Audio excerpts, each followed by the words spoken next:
सभी देशवासी को प्रणाम करता हूं। आज जिस प्रकार से बीजेपी 4 राज्य में अपना बहुमत का सरकार पुनः बनाया और इलेक्शन ख़त्म होते सारे चीफ मिनिस्टर डिसीजन होते, शपथ ग्रहण का डेट फिक्स होते, उसी दिन महंगाई बढ़ी, डीजल, पेट्रोल और गैस के दाम बढ़ा। इस पर हम सभी जनता को हमारे देश के नेता इस तरह से भुलाए हुए हैं, जिसमें आपके सामने अनेक प्रकार के मंतव्य और विचार देते हैं कि डीजल और पेट्रोल सरकार के हाथ में नहीं होता। आप देखिए, नवंबर से लेकर और जब तक इलेक्शन नहीं हुआ तब तक कोई भी डीजल पेट्रोल के दाम में बढ़ोतरी नहीं हुआ, और जैसे ही इलेक्शन ख़त्म हुआ तो जो सरकार के विजय हुई और लगातार दूसरा बार सरकार बना, जैसे ही महंगाई बढ़ गई, डीजल, पेट्रोल और गैस का दाम बढ़ गया। आप महसूस कीजिए, डीजल पेट्रोल के माध्यम से कितनी वस्तु के आदान प्रदान होती है, यानी हर वस्तु के दाम बढ़ेगा और महंगाई और भी,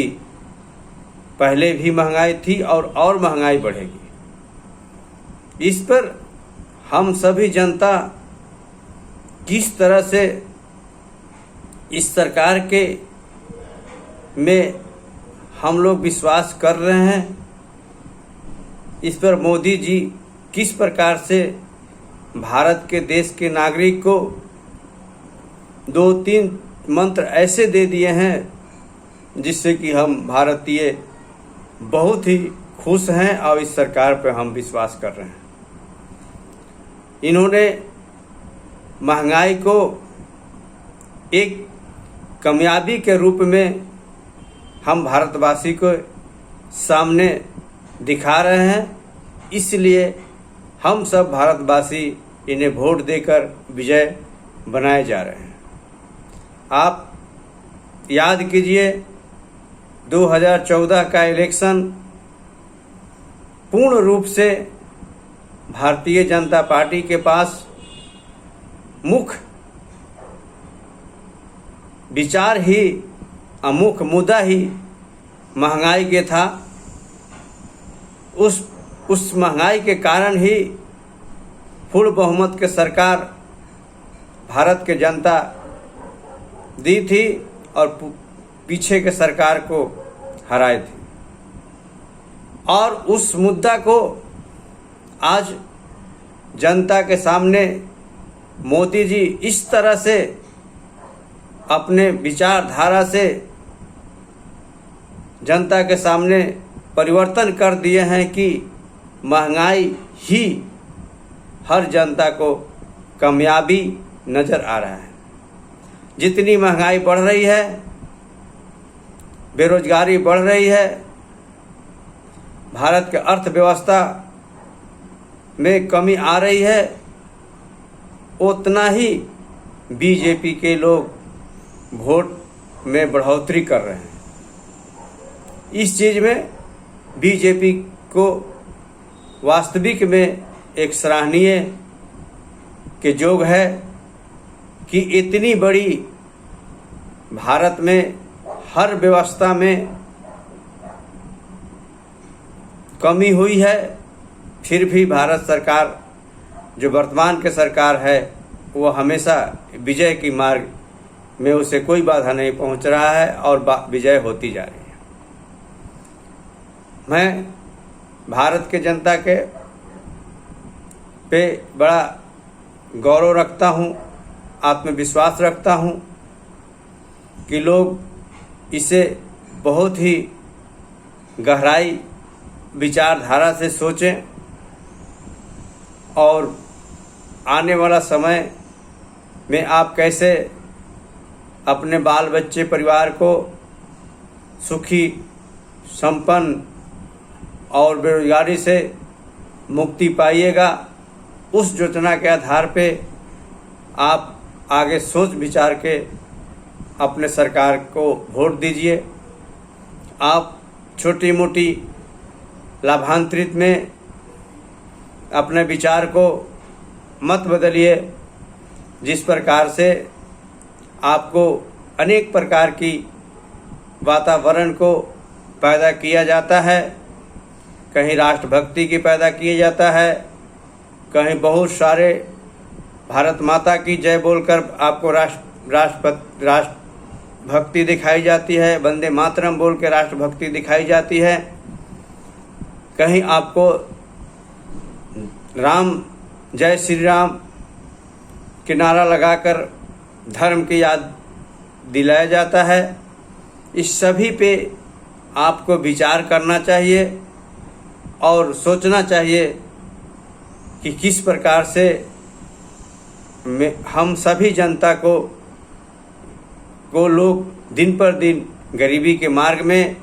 ले जाने में यह सरकार कामयाब हो रही है। आज विचार कीजिए और सोचिए कि आप 7 साल 8 साल पहले आपके परिवार की स्थिति क्या थी और आज के डेट में क्या हुआ है। हर व्यक्ति अपने परिवार के स्थिति को ज़रूर समझता है और वो देखता भी है, और जो भी एक गरीबी अमीरी की दायरा होता है, फंड के दायरा होता है, बेरोजगारी के दायरा होता है, घर की कमाई के दौरा होता है, हर व्यक्ति अपने घर के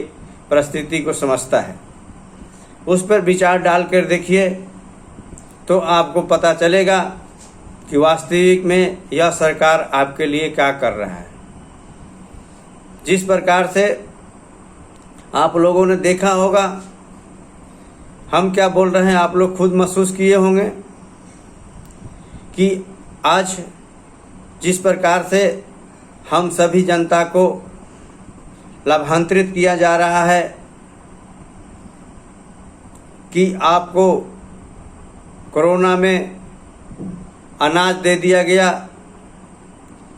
किसान को डायरेक्ट बैंक में पेमेंट दिया जा रहा है। यह आपके जीवन के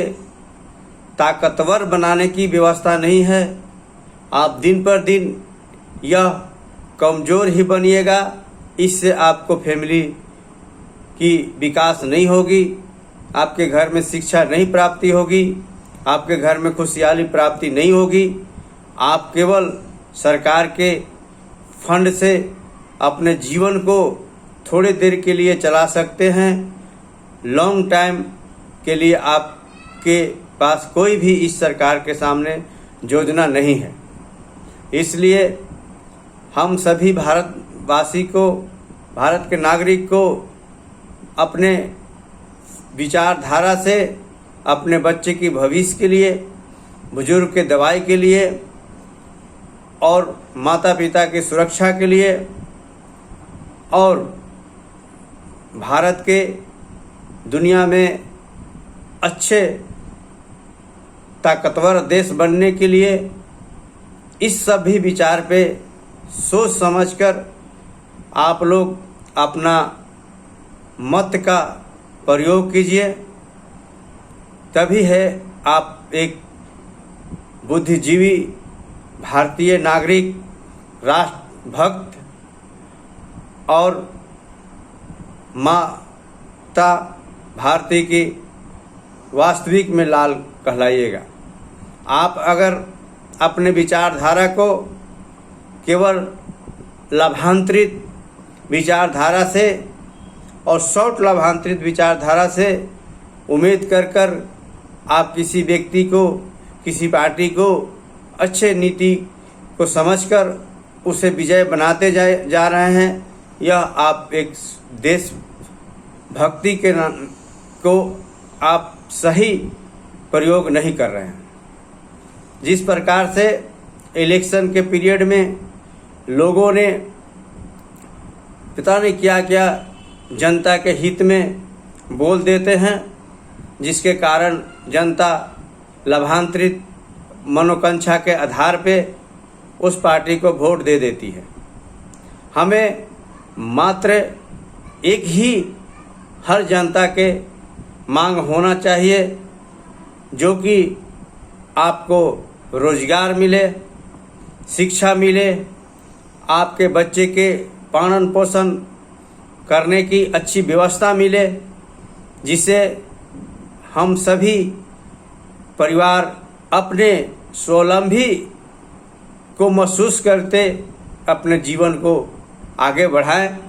जिसमें आपके वास्तविक में मन के विचारधारा बनेगा, अच्छा समाज का निर्माण होगा, अच्छे मानवता बनेगी, जिसके कारण से आप कभी भी चिंतित विचारधारा में नहीं रहिएगा। आप एक विचारधारा को सोचिए, जो भी सरकार से आपको डायरेक्ट लाभांतरित मिल रहा है उस पर कितनी आप आश्रित रहते हैं। किसी कारण से वह पैसा 1 महीना, 2 महीना, 3 महीना, 4 महीना लेट हो जाता है तो आपके मन में कितनी सी परेशानियां झेलना पड़ जाता है। काहे कि आप सेल्फ डिपेंडेंट लाइफ नहीं है आपका, आप किसी पे आश्रित हैं। वह मिलेगा तो आपके सोचे हुए काम में को आप पूरा कीजिएगा और उस पे लाभांतरित होइएगा। इसलिए आप सभी देशवासी से निवेदन करता हूं कि अपने विचारधारा को सही मार्ग के आधार पे चुनकर, सोचकर आगे अपना प्रयोग करें, जिससे कि आप अपने जो परिवार है उसे फ्यूचर भविष्य अच्छा बने, जिसमें कि हर व्यक्ति को ये लगे कि हमारे परिश्रम से, हमारे मेहनत से, हमारे योगदान से हम अपने परिवार को श्रम से चला रहा हूँ, जिससे कि आपको मन के और शारीरिक सुख और शांति मिलेगी और जिसमें समाज में वातावरण और विचारधारा अच्छा बनेगा, जिससे कि आप हमेशा कोई काम सोचिएगा उसे आपको सेल्फ पावर रहेगा, अपने आप में पावर रहेगा, जिसको पूरा करने की क्षमता, जिससे कि आपकी कोई भी परेशानी दिक्कत नहीं आएगी,